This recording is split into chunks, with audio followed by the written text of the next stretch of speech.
didn't know what to expect after having a baby, and I was a little bit worried on how I was going to cope. But then my mother-in-law came for Ọmụgwọ and made it so much easier.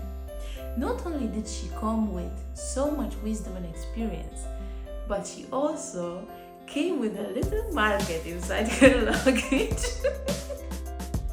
Ọ bụ ihe niile dị n'ahịa wee bịa. She bathed the baby, assisted me, and cooked at 6 a.m. every day. Negodunu some of the wonderful dishes that I tasted at that time.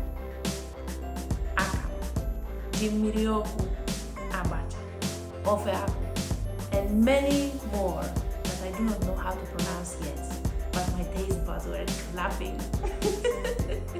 But honestly, I wouldn't have done it without her. Ọmụgwọ is an amazing